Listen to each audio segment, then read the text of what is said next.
How about that? Hey, now. I mean, that's back-to-back weeks now.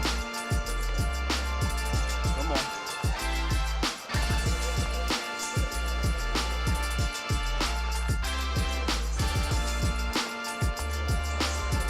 All right, guys, welcome to the Halftime Report, A to Z Sports, Dallas. Man, Jesse, this is back-to-back halftimes where we're about to go on. Jordan Lewis gets a pick, almost returns it. Yeah. CeeDee Lamb, pitches it back to Ezekiel Elliott, and he probably should have scored right there. That would have been a hell of a way to bring in this half. But here we are, guys. Welcome to the Halftime Report. Appreciate you guys. Share this real quick. We're going to give our quick thoughts on what's happening right now. It's been an exciting game. Connor Collins says your third cousin is hanging in there. That's Terrence Steele. He's hanging in there. He is. He is hanging in there. But real quick thoughts from you, and then I'll give my quick thoughts just overall on the half right now. I like the brand of football that's being played. I think the way Kellen Moore is calling this football game offensively, being down Lyle Collins, Joey Bosa has not been impactful in this game. He hasn't been a game wrecker. I love the way that he's mixing it up. I got some Tony Pollard. I got some Ezekiel Elliott. He pulled out one, and I had to look up twice and look at you and say, CeeDee did CeeDee Lamb get the ball out of the backfield a la Cordell Patterson, how they do him in Atlanta? Yeah. So the way that he's calling this game right now, Dak is 13 of 16 for 177 yards. We already have 18 total rushes for 96 yards. So you talk about balance. The balance is there, 18 to 16. So what they're doing right now, coming out, being aggressive, they're going for it twice on fourth down.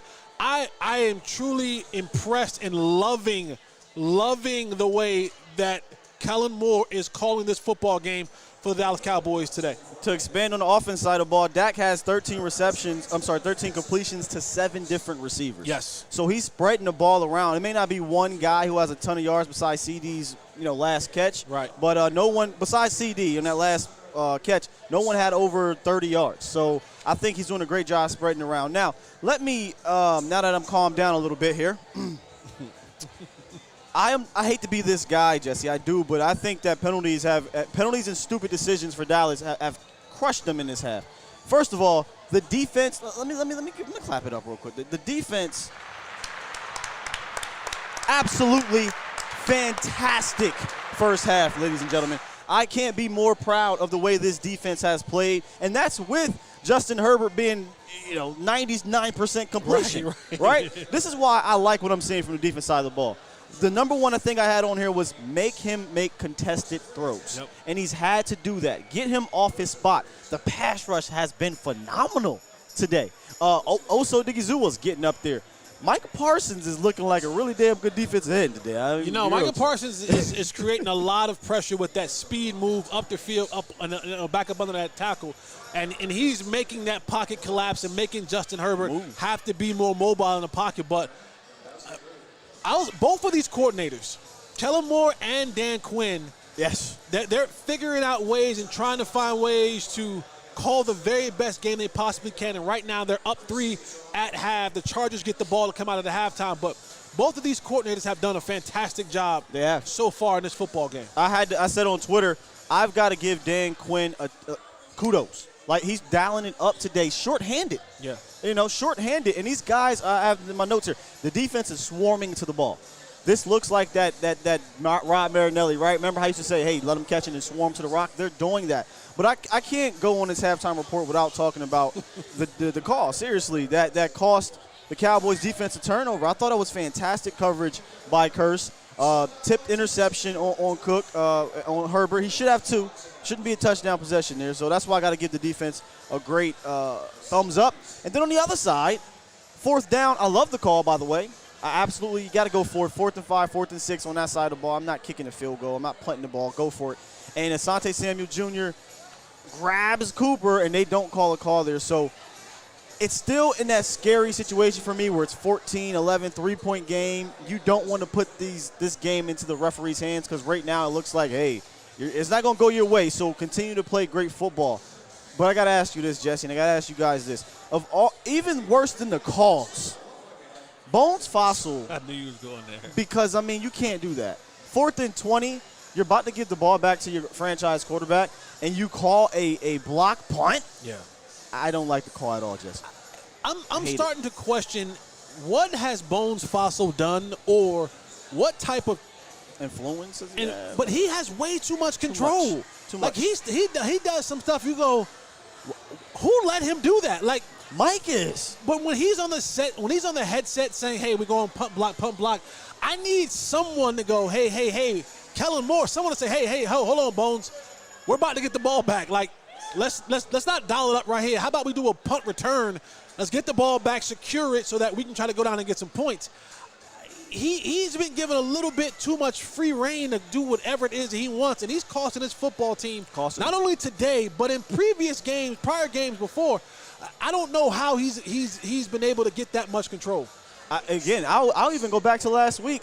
I got a feeling Bones said, "Hey, we're going to try this 60-yard field goal."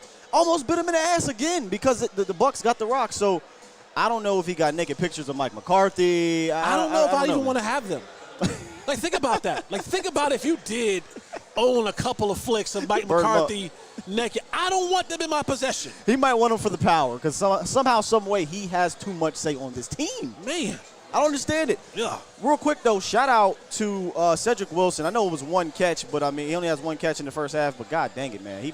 He took some ankles. He snatched them ankles about off a couple of cats. He took some ankles. Tony Pollard, we talked about it during the game.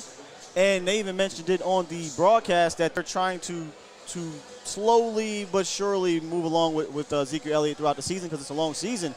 But I really like what I saw from TP. 7 carries, 6.3 yards per carry, and a touchdown. Dare I say get him involved more? No. The thing that Tony Pollard brings that Zeke doesn't bring is he has a burst. Yeah. He has this subtleness to him when he gets the ball. He hits the hole a little bit different than what Zeke does. Zeke's more of a patient runner and then kind of find his way and then explode. Tony Pollard gets it, and he's off to the races, right? He gets it a little bit better receiver out of the backfield than Zeke.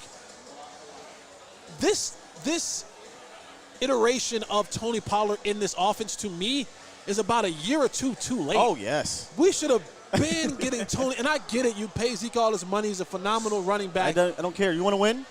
But this style, or a little bit of Zeke, a little bit of Tony, a lot of bit of Dak, and he's spreading the ball around to 7 different receivers, this is the type of balance that you want, because now I don't know where to target. I don't know where to focus on because the ball is being passed around and spread around to so many different people at such a high rate. This was the game I made fun like, hey, this is the game where the Cowboys got to eat on the ground, and it's happening. The A-B gaps. Again? What did they have to do? They got to eat today. Oh, that's not what that means? Yeah. On the show earlier today, I was there. They were asking me, what are you going to do with Zeke? I said, Zeke, this game.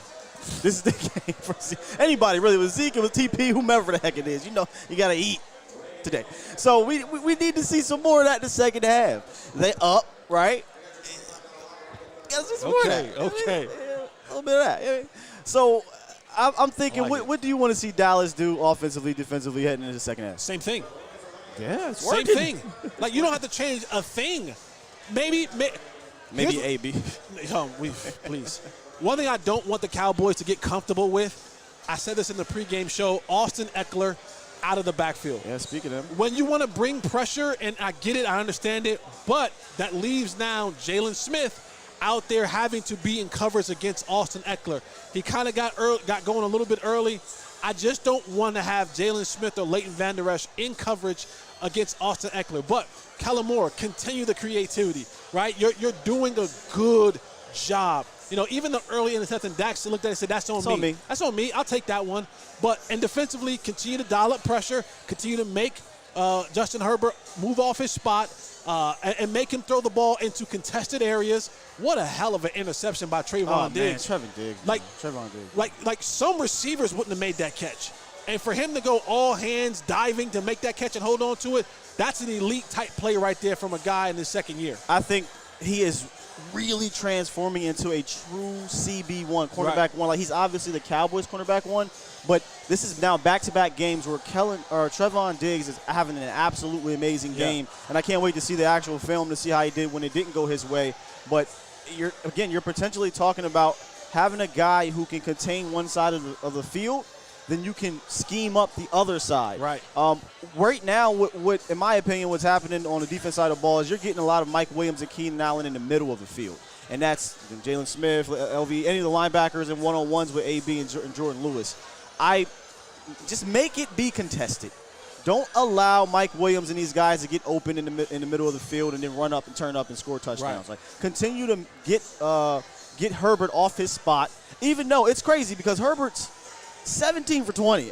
You'll take 17 for 20, but it's a hard 17 for 20. And it hasn't really been any explosive plays. No. Right? Even on the touchdown, that was a missed tackle. That should have been, just break down and make the tackle. There was two Anthony breakdown plays, but you know. And so for it's keeping everything in front of you, rallying to the football, tackle everything in front of you, and don't let Justin Herbert beat you over the head on the back end. And so they've been doing that. They have to continue that and almost make Justin Herbert kind of beat you. Yes. Like make him sounds funny, but you're right. Make him throw the ball to beat you in hopes that he'll make a mistake again and you'll be able to capitalize on it. That's an excellent point. And that's all I've been saying this whole week is that this isn't a Tom Brady situation where Tom is beating you pre-snap. You've seen the one play they made Justin Herbert get off his read because they confused him. Yes. They started off, it looked like and Tony Romo called it out, and they came back into his zone, rallied, fourth down, now you got to kick the field goal. Right. So continue to do that. He's still a second-year pro. He's not this amazing veteran. Let's get into the chat to see what you guys have to say. My man Wink said, Quinn is stubborn leaving Anthony Brown on Mike Williams. Got to make a judgment call there. Yeah, that might be the only thing I might look. On which play is he talking about, though? The touchdown play? I'm not sure. But, yeah, the touchdown play we talked about, he has to come up and send that receiver back inside. And, like I said, and Mike Williams, he has 5 catches for 68 yards. CD has 5 for 80. He's not killing you. Even on the touchdown, again, Anthony Brown's paying 10 yards off. I have no idea why. And then DB 101, when you come up to make a tackle, they always tell you, come up from the outside in because you want him to go back inside to your pursuit coming inside. For some odd reason, Anthony Brown came downhill and took an inside approach, giving Mike Williams the sideline to go ahead and score a touchdown. So it's little things like that you can kind of scratch your head and go, what are you doing, son? Like, that's football 101 when you're playing the DB. So I like the way this football team, the Cowboys, have come out today and played this game. I do too. You got to just continue that the second half. Continue your red zone efficiency. Get in there. Talk about that word efficiency. They're being efficient across the board, Jesse. This is an even game when you look at it. First downs, Cowboys are up 16-12. Third down efficiency, they're both Cowboys 3 for 5 on third down. The Chargers are 3 for 6. Total number of plays, the Cowboys have 34. The Chargers have 28. I mean, this is a fairly even game. They both have 5 drives. They got this is a fairly good game. Total passing yards 177 for the Cowboys, 154 for the Chargers. And again, if you can take the 30 yards off that last kind of Hail Mary play, it's an even football game. And now you have to just come in the second half and close the door. Be a finisher. When it's even, exactly. Learn how to win. When it's even, it's time for the better quarterback to win. And Dak's the guy. All right, guys, let's get back to it. They just kicked it off. Here we go. Peace. See y'all post game.